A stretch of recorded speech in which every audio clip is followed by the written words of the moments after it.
سلام زخبركم تخاتاتلتي امان انفو ميديا كمي توعلو نلومن سوني على تعسر شوعات ورغلت غلتشان زران حموشتن نايمشت حجون زتفلاليو حاتسرتي زعباتاتن زيناتاتن حيزلكم متيلخو مكتالكم يعدم بقدام الناس زغربوا لكم باركوبرات تخاتاتلتي بمسرتتي لوم نقوز زغرب كلكم اب اوستراليا سرعت هقدف كايدو حاسيبو زنبرة فستيفال كم استسرزه اب معكنات زينا ناي أستراليا ون بخمس صحف أوتيوم اللو مالتي اب هيرالد سانز بهالجازيت أوتيوم زلو صحف مبار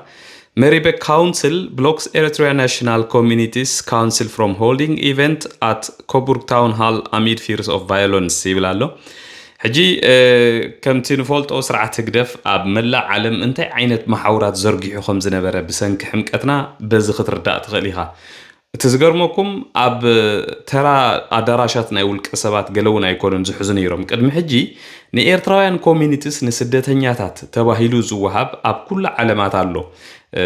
ናይ ካውንስል ወይ ከዓ ናይ ቶም መምሕዳር ናይቲ ከተማ ንስደተኛታት ኤርትራውያን ተባሂሉ ዝወሃብ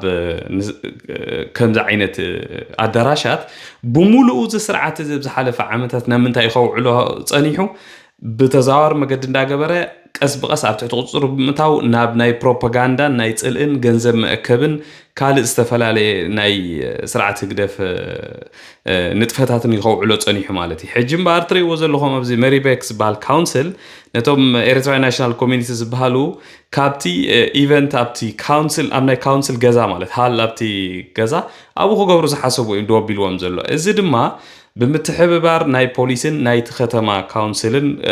بمجمرتا حبريتا سلزبوصحم كومونا بزحلف عامت اب استراليا بزغاطمه ناي سيكوريتي ريسك خمزلو سلزبوصحون بخالق مداي دما اب زحلفه برغيدنا حمودو ناي استراليا اب زغبرو استفلالي سميناراتن كال ركباتن كومون ناي فيرماتات متخخابن ጽቡቅ ሓበሬታ ስለዝኣከቡ እዚ ጉዳይ ዝደው ክብል ከም ዘለዎ ድማ ወሲኖም ማለት እዩ በዚ መሰረት እምበር ኩብራት ተኻታተልቲ ኣብዚ ጋዜጣውን ተገሊጹ ከም ዘሎ እዚ ትማሊ ዝተኸልከለ ጉጅለ ይብል ምስ መንግስቲ ናይ ኤርትራ ርክብ ዘለዎ ብጣዕሚ ኮንትራቨርሻል ዝኾነ ግሩፕ እዩ እንደገና ከዓ ኣባላት ብርጌድ ንሓመዱን ኣብዚ ቃለም ሂቦም እዞም ሰባት እዚኣቶም ናይቲ ስርዓት ናይ ኣፍ ፕሮፓጋንዳ ማለት እዩ በቲ ስርዓት በዚኦም ገይሩ ፕሮፓጋንዳኡ ኣብ ኣውስትራልያ ዘካይድ ኢሎም ነቶም ፖሊስን ነቶም ናይ ካውንስል ሓለፍትን ምትሓበርዎም እቲ ሓበሬታ ድማ ከም ዘለዎ ኣተግቢሮም ኣለዎ ማለት እዩ ብጣዕሚ ደስ ዝብል ስጉምቲ ኣብ ኩለን ሃገራት ክግበር ዘለዎ ብዕቱብ እንተተታሒዙ ድማ ዓወት ከም ዝርከቦ 100% ርግጸኛታት ኢና ምክንያቱ ኣብ ኤርትራ ዘሎ ስርዓት بحمقت ناتنا اب زدغز زرغخو محاورات بمولو كنكاتاتلو سلازي صنحنا امبر بزخونه يكون ملكعي نزي دلاي فتحي اب دغزولو رتيعو ناتو فستيفالات كفقدلو زخيل عدي دارغا يلن كبل زخيل مخنياتو رينا ينا بعل سويزرلاند بعل نروي كال هاغراتون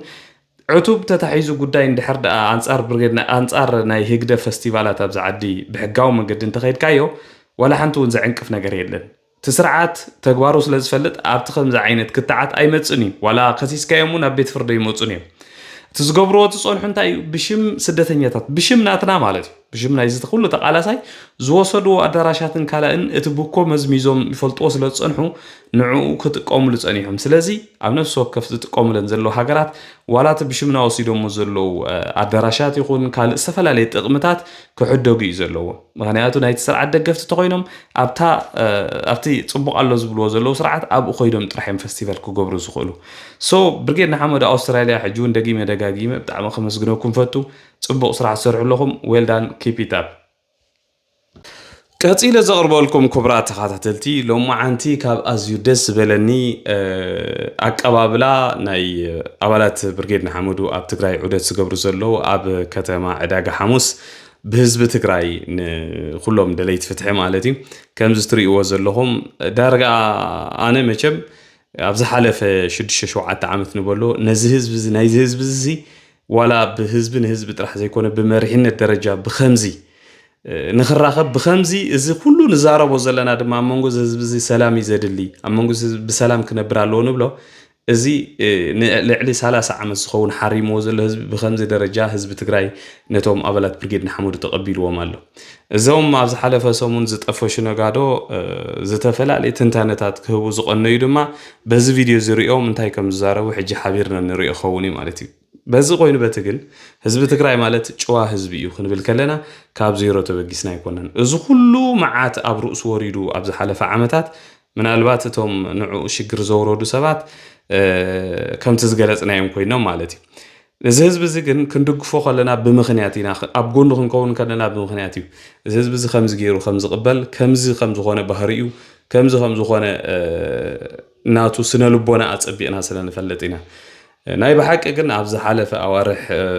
እዞም ኩሎም ኤርትራውያን ቅዱሳት ዜጋታት ፍሉጣት ሰባት ኣብ ትግራይ ዑደት ክገብሩ ከለዉ እዚ ኩሉ ርክብ ግበር ከሎ ካብዚ ህዝቢ ትግራይ ዝግበር ዘሎ ኣቀባብላ ብሓፈሹ እውን ሰላም ዘለዎ ቅርብነትን ድልየትን በዚ ክትርኢ ትኽእል ኢኻ ማለት እዩ ብጣዕሚ ደስ ዝብል ብጣዕሚ ናይ ብሓቂ ኣነ ተሓጒሰ ዘለኹ ከምዚ ድማ ንዝመፅእ ዘሎ ግዜ ንህዝቢ ኤርትራን ንህዝቢ ትግራይን ብፍላይ ማለት እዩ ብዓብዩ ከዓ ንህዝቢ ሙሉእ ቀርኒ ኣፍሪቃ ከምዚኣ ጥራሕ እያ ተዋፅአና ካልእ ዋላ ሓንቲ መገዲ የለን እዚኣ በብሃገርካ ሒዝካ ተኸባቢርካ ከምዚኣ እንዳበልካ ተሳኒኻ ተፋቂርካ እንድሕር ነቢርካ መሬትካ ዝጨርመልካ የለ መፂኡ ዝዋግአካ የለ ወላ ሓደ የለ ኣብ መሬቱ ኮይኑ እኹል ይተብኡ ዘሎ ሃብቲ ትሽግር ኮይኑ ዘሎ ናይ ኮሚኒዝም መፅሕፍቲ በበንቢቦም ኣብ 80ታት ኣብ 90ታት ነዚ ኩሉ ህዝቢ ኣብዚ ኩሉ ሽግር ዘንብርዎ ዘለው ዕቡዳት መራሕቲ ኣብ መንጎ ስለ ዝተፈጥሩ እዮም ሕጂ እውን ነዞም ስድራ ቤቶም ግዚኦም ገለኦም ናወፍዮም እዚ ንቡር ናይ ህዝቢ ርክብ ናብ ንቡር ንኽምለስ ብከምዚ ዝፅዕሩ ዘለው ኩሎም ተቃለስቲ ብፍላይ ከዓ በዓል መምህር በይነ እፎይ በዓል ክፍሎም ይከኣሎ በዓል መምህር በረኸት ካልኦትን መሳርሕቶምን ናይ ብልቢ ክምስገኑ ዝግብኦም እዩ ኣብኡ ከለኹ እውን ሎማዓንቲ ካብተን ኣዝየን ደስ ዝበላኒ ስእልታት ድማ ሓደ ካብቶም ኣርማ ቃልስና ዝኾነ ሓውናን ኣቦናን ልኡል ጋይም ኣብ ትግራይ ኮይኑ ካብ ግዜ ላዕላውነት ኤርትራ ካብ ትረክብ ኣትሒዙ ክሳብ ሕጂ ከይረብረበ ዝቃለስ ዘሎ ኣቦና ምስ በዓል መምህር በይነ እፎይ ብከምዚ ተራኺቡ ምስ ረኣኽዎ ድማ መሊሱ ተሓጎስካ ይውስኽ ማለት እዩ ከምዚኦም ዝበሉ ዓበይቲ ተቃለስቲ ዕድሚኦም ሙሉእ መትከሎም ከይቀይሩ ክሳብ ሎም ዝቃለሱ ዘለው ድማ ናይ ብሓቂ ክነኣዱን ክድገፉን እዩ ዝግብኦም እዚኦም ኣርማ ናይ ቃልስና እዮም ሓንቲ መዓልቲ እውን ትኹን መትከሎም ከይቀይሩ ክሳብ ሕጂ ሬዎም ብመንእሰያቶም ዝወፁ ኣብኡ ኣሪጎም ኣለዉ ብትቃልሲ ማለት እዩ ብዝኾነ ግን ዌልዳን ብርጌድ ንሓመዱ ሕጂ እውን እቲ ጉዕዞ ይቐፅል ኣሎ ኣነ እኳ ከም ዝርዳእኒ ዘሎ ዳርጋ ከይፈለጥና እውን ኣብ ዓዲ ቀይሕ ሰንዓፈ ኮይኖም ተሳኢሎም ከይሰዱልና እየ ዝፈርሕ ዘለኹ ግን ብጣዕሚ ፅቡቕ ቀፂለ ዘቕርበልኩም ድማ ክቡራት ተኸታተልቲ ሎማዓንቲ ኣብ ኣልጀዚራ ከምኡውን ኣብ ኣዲስ ስታንዳርድ ዝበሃል ዛዕበየ ማዕከን ዜና ናይ ኢትዮጵያ ዝወፀ ኣዝዩ ኣገራሚ ዝኾነ ፅሑፍ እዩ ኣገራሚ ጥራሕ ዘይኮነስ ንፅቤት ፀናሕና እውን እዩ መቸም ኣብዚ ቀርኒ ኣፍሪቃ እዚ ዕቡድ ከልቢ ከሎ ሰላም ክርከብ ኢልካ ዘይሕሰብ እንድዩ እዚ ድማ ብተደጋጋሚ ንህዝብና ጥራሕ ዘይኮነ ንኢትዮጵያውያን ንካልኦት ዜጋታት እውን ብዝተፈላለየ መልክዕ ጌርካ ክንገር ፀኒሑ እዩ ኣብ ኢስት ኣፍሪቃ ብፍላይ ማለት እዩ እዚ ኣብ ኤርትራ ዘሎ ስርዓት ብሂወት ከሎ ፈፂሙ ሰላም ክርከብ ኢልካ ዘይሕሰብ እዩ ሕጂ ኣብዚ ሎማዓንቲ ኣብ ኣልጀዚራ ዝወፀ ከምኡውን በዓል ኣዲስ ስታንዳርድ ኣውፅኦሞ ዘሎ ብናይ ኢትዮጵያ ማዕከናት ዜና ማለት እዩ ዝገርም ነገር ፎርመር ኢትዮጵያን ፕሬዚደንት ኣኪዝስ ኢሳያስ ኣፈወርቂ ኦፍ ኤክስፕሎይቲንግ ዲቪዥንስ ዊዝኢን ቲፒኤልኤፍ ዋርንስ ኦፍ regulating conflict in the region ሕጂ እንታይ ዝብል ዘሎ ኣብዚ ናይ ኢትዮጵያ ናይ ቀደም ፕሬዚደንት ነበረ ሙላቱ ተሸመ which is ሙላቱ ተሸመ ማለት አብይ አሕመድን ኢሳያስን ክዕረቁ ከለው ኣብ መንጎኦም ኮይኑ ክሳብ ኣስመራ ከይዱ በአዲስ አበባ እውን ንኢሳያስ ኣፈወርቂ ተቀቢሉ ሙስኡ ዝስዕስዕ ሙስኡ ዝፃወት ዝነበረ ፕሬዚደንት እዩ of course ፕሬዚደንት ናይ ኢትዮጵያ ስለ ዝነበረ ብተሰዓትቲ ወላ ሓንቲ ክገብር ኣይክእልን እዩ መፂኡ ነቲ ስምምዕ ምስ I don't know እንታይ ተሰማሚዖም ግን ምስ ኢሳያስ ኣፈወርቂ ዝገብርዎ ዝነበሩ ዝርርብ ሓንሳብ ኮፍ ኢሎም ኣፍን ኣፍ ተዋሂቦምን ኩልና ብመሳኩቲ ቴሌቪዥን ዝሓዝናዮ ናይ ዝሓለፈ ሰነዳትና እዩ እዚ ፕሬዚደንት ዝምባር ሽዑ ብድሕሪኡ ታ ሳህለወርቅ ያመጽያ ንሱ ከሎ ይኮነን ትኺናት ተጀሚሩ ግን እዚ ፕሬዚደንት እዚ ሽዑ ኢሳያስ ኣፈወርቂ ናብ ኢትዮጵያ ክመጽ ከሎ ነይሩ ማለት እዩ ሕጂ እንታይ ዝብለና ዘሎ እዚ ፕሬዚደንት ምባር ኢሳያስ ኣፈወርቂ እቲ ኣብ ሞንጎ ቲፒኤልኤፍ ዝተፈጥረ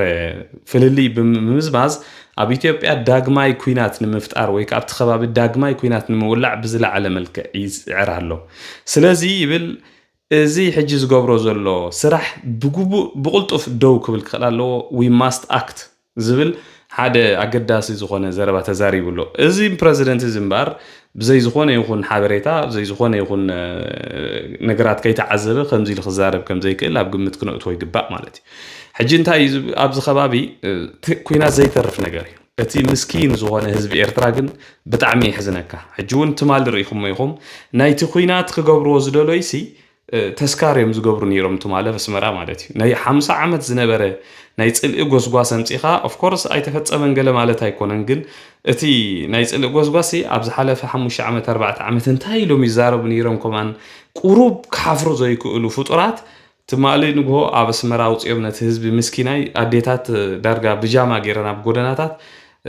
ፍትሒን ገስ ገለ እንዳብሉ ኣብቲ ጎደና ውፅኦም እቲ ህዝቢ ማለት እዩ ማለተይ ብጣዕሚ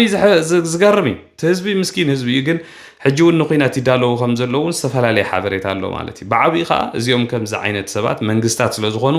ስርዓት ህግደፍ እንታይ ይገብር ከም ዘለውን ተረዲእዎም ኣሎ ማለት እዩ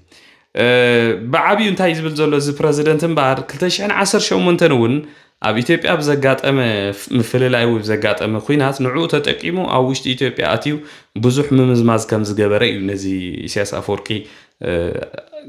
ሓቢሩ ገሊፅዎ ዘሎ ማለት እዩ እንታይ ይብል ኣሎ ግን ኣገዳሲት ነጥቢ እዚ ፕረዚደንት እዚ ኣብዚ ከባቢ ኮንፍሊክት እንድሕር ዘየሎ ወይ ከዓ ኩናት እንድሕር ዘየለ ናቱ ጽልዋ ክገብረሉ ዝኽእል ቦታ ስለ ዘይብሉ ጽልዋ እዚ ኮንፍሊክት ወይ ከዓ ግጭታት ኣብ ምውላዕ ቀዳማይ ተራ ዝፃወት ዘሎ ኣብዚ ኢስት ኣፍሪካ እዚ ፕረዚደንት እዚ ኢሉ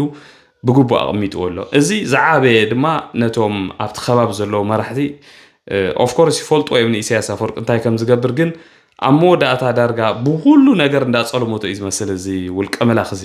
ሕጂ እውን ኩሎም ምዕረኽቱ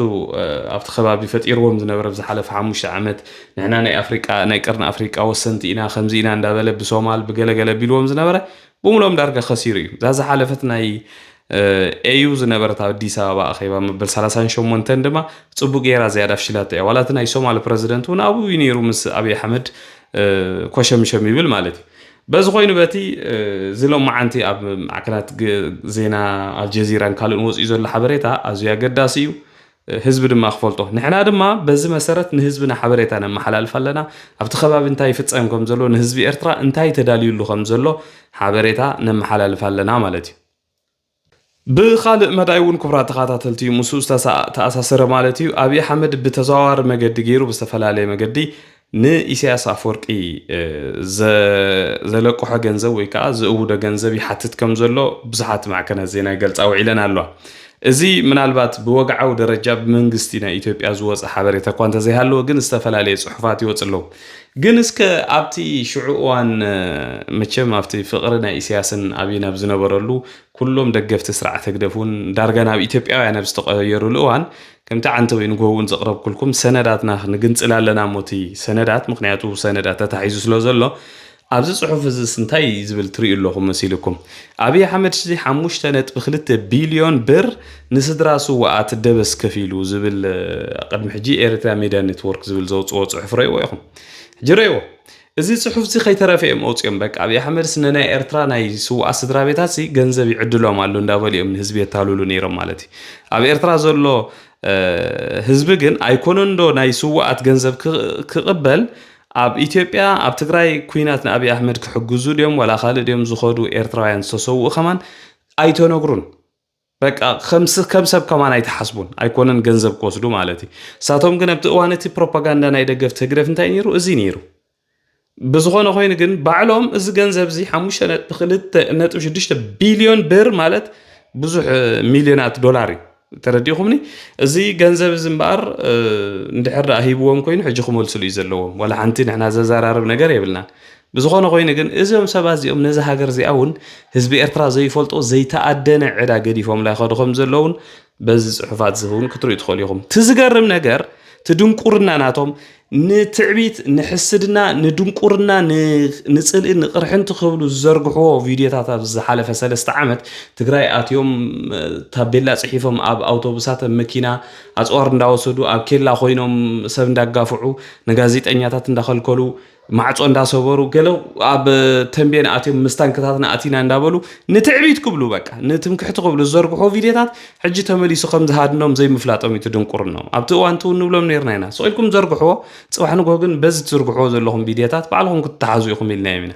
ቶም ገበነኛታት ናይ ኩናት ውሽጢ ኤርትራ ድማ ዋላ ህዝቢ ኤርትራ ነሕሊፉ ክህቦም እዩ ዝኹሉ ገበን ፈጺምካ ኣብ ውሽጢ ህዝቢ ኤርትራ ተሓቢእኻ ምንባር ከም ዘየለግን ኦልሬዲ በጺሖም ኣለዉ ማለት እዩ ኣብ መወዳእታ ዘቕርበልኩም ድማ ክብራት ተኸታተልቲ ሎማዓንቲ ብዙሓት ኤርትራውያን ይኹኑ ኢትዮጵያውያን ተጋሩውን ወላ እቲኦም መራሕቲ ናይ ትግራይ እውን ንህዝቢ ትግራይ ብምኽንያት 11 ለካቲት ምጅማር ብረታዊ ቃልሲ ናይ ዮሃና መልእኽታት ክሰድዎ ኢሎም ኣነ ነግረ መገደይ እውን ንህዝቢ ትግራይ እንኳዕና መበል 11 ለካቲት ምጅማር ብረታዊ ቃልሲ ካብ ፀሓካ ክብሉ ፈቱ ሕጂ ገራሚት ነገር ድማ ሎም ምሸት ካብ ፕራይም ሚኒስተር ናይ ኢትዮጵያ ዶክተር አብይ አሕመድ ዝተላእኸት ናይ ዮሃና መልእኽቲ ናይ ምጅማር ብረታዊ ቃልሲ ትብል ደብዳቤ ብዙሓት ይቃወሙላ ምሲዮም በዝኾነ ግን ፖለቲክስ ማለት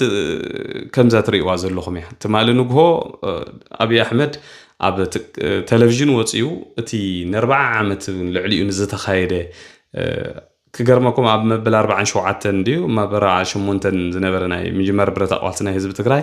ኣብ ኣጋጣሚ ተዛሪቡ ወኒሩ እንታይ ሞ 47 ዓመት ተቃሊስ ካስ ወላ ሓንቲ ፍራይተር ሆን ንብላሽ ተኻይዱ ገለ ዝብል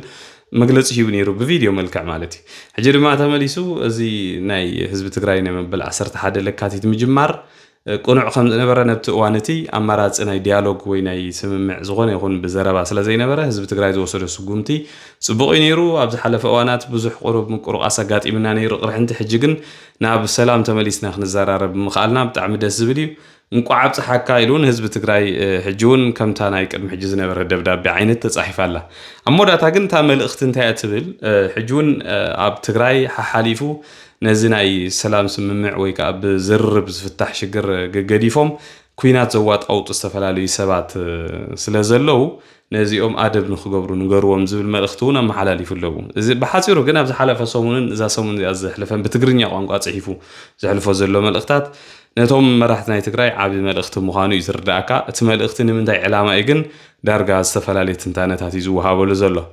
ኣሞዳታ ግን እቲ ሎማዓንቲ ዝረኣናዮ ናይ መራሕቲ ትግራይ ብሓባር ኮይንካ ናይ ምስራሕ ስምምዕ ግን እንድሕር ተተግቢሩ ከምቲ ናይ ዝሓለፈ ካልእ ጥረፍ ንህዝቦም ክከላኸሉውን ከም ዝኽእሉ ጥራሕ ይርዳእካ ዝኽእል ማለት እዩ እምበኣርከስ ክቡራት ተኸታተልቲ ንሎሚ ናይ ምሸት ዝነበራ ናይ ሕፅር ዝበላ ሓፀርቲ መደባት ነዚአን ይመስላ ኣብ ናይ ፅባሕ መደብና ክሳብ ንራኸብ ደሓን ሕደሩ